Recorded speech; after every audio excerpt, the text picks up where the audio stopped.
Good morning, guys. It's a crisp December 23rd.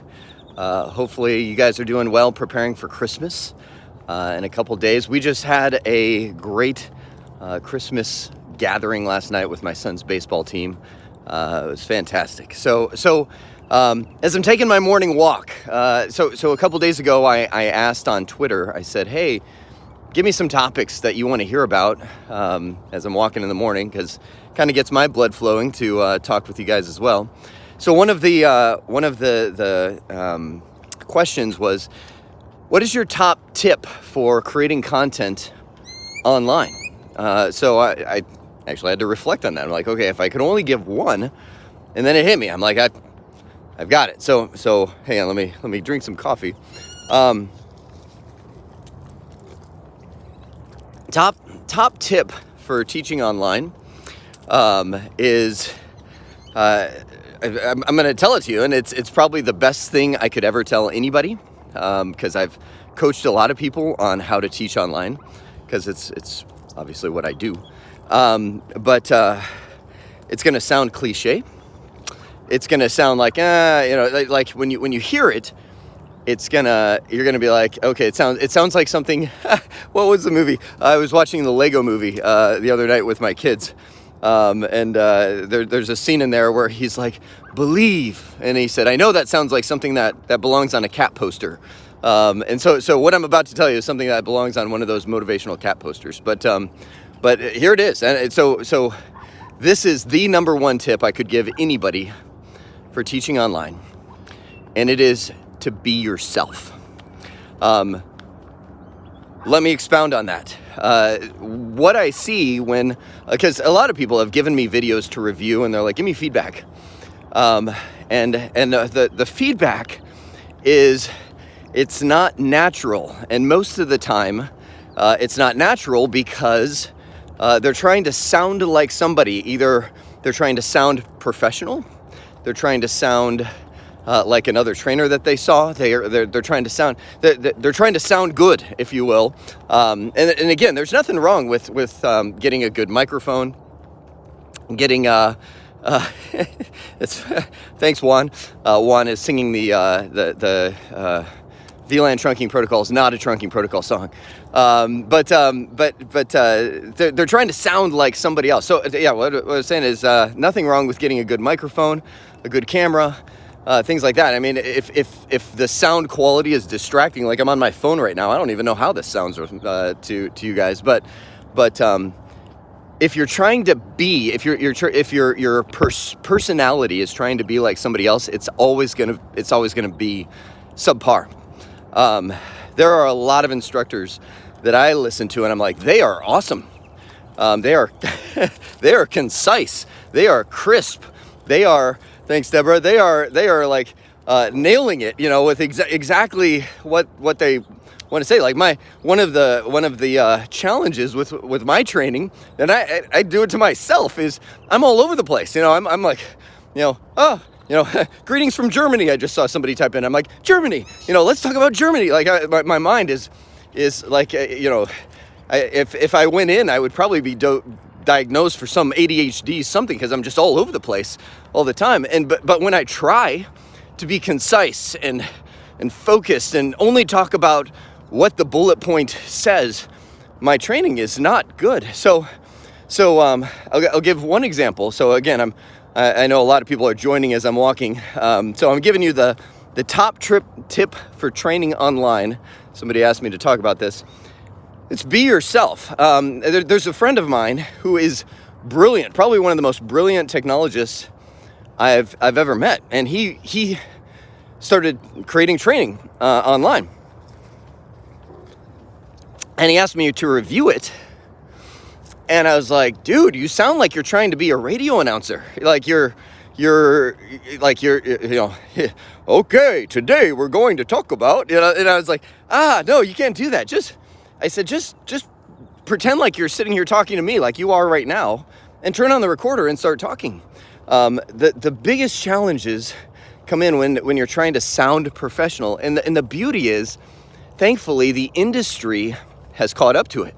If you look at some of the most successful YouTube videos, They're a guy who mounts a phone in his car and is talking as he's driving about whatever. Like people are grasping, they're dying for something real, because there's so many I'll just say fake news, fake things out there that people are just like, give me something real. Don't try to be fake. So like my challenge, I would say it's my gift, and my challenge is I really love what I'm talking about. So as I talk about it with you guys more and more and more, I'm like, my excitement rises up, and before long I'm like, and then the VLAN trunking protocol is not a trunking protocol. That sounds like a song, and it spontaneously comes to me, and that's a gift, and that's a curse. Now, Matthew, it's a great question. Matthew said, can you talk about feedback? I'm assuming you're talking about positive and negative feedback. First off, the positive feedback. Ooh, that's another great question. Man, you guys, hang on. I gotta switch hands with my coffee here, because it's cold out. So warm up my other hand. How's this gonna work? There we go. Feedback, first of all, embrace it, but don't be controlled by it. The things that you will grow most from is critical feedback. The positive feedback is great, and it's, you kind of need that as like a human being to be like, okay, somebody likes what I'm doing, right? It's nice to hear somebody say, hey, love your stuff, it's great, and it makes you feel good. The critical feedback is the stuff where you have to look at it like, okay, this person doesn't like me. First off, I can't be all things to all people. Jeremy can't be concise just because I'm, that's just not who I am. Once I get to talking, I'm talking, which is really weird because, anyway, there's another side tangent. When you see that feedback, just take it and be like, okay, what's at the root of this? Because the culture that we live in is there's no hold barred on social media. It's like, people feel like somebody, like half the things that are said on social media, probably 99% of the things, people would never say to each other's face. It's just, we feel like this wall of comfort behind social media where we can be extraordinarily critical and harsh, and feel justified doing it, right? So when you get that feedback, just realize that first off, people probably would never say that to your face, but you're getting true, unadulterated feedback from somebody, and you're kind of like, okay, that's how they feel. Is there anything I can learn from that? So it takes time. I mean, negative feedback used to be debilitating to me, to where I'm like, oh man, I guess that guy doesn't like it. I gotta, I can't handle it. Anyway, I could go on and on about that. Oh no, what was the other thing? Sorry, when I'm recording on my phone, I see the little chat messages and then they fade away, so I can't scroll back. There was another thing that somebody asked. Oh, they said, what about when you're getting questions that you don't know about? And that's actually a very real thing when you're teaching a class. Please say Kosovo. Kosovo, one more time. There it is, Kosovo.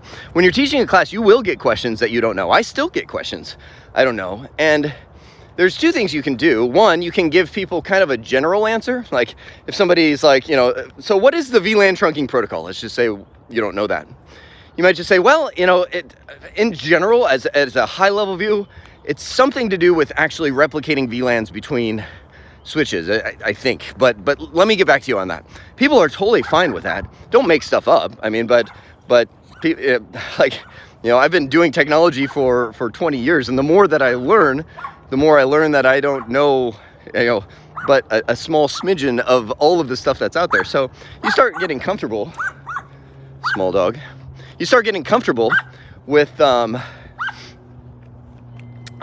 being like, hey, I don't know. That's a good question. Let me check into that. And if you really are into, I mean, and it's okay to say, I don't know. And you might Google that or something like that. You don't feel like you have to be the pinnacle of knowledge for anything.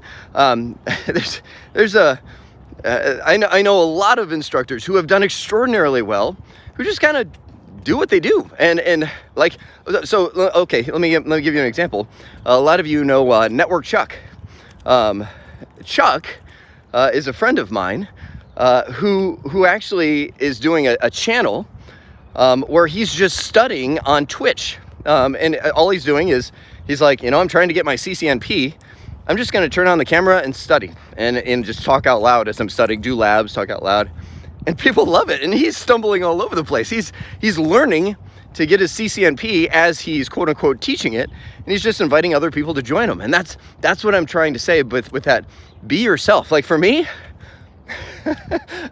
I don't know if I'd be comfortable doing that. Like, like there's something in me that I'm like, well, people expect me to know all this stuff. If I'm reading and I'm like, well, I have no idea what that means. Like, what it like, so that's what I'm saying. Be yourself. Go back to, what, like Chuck is like, I'm totally fine if I turn on the camera and I'm studying for the CCNP and I don't get it. And I'm like, guys, I don't get this. Like he's cool with that. And that's the whole thing with, we kind of live in an era.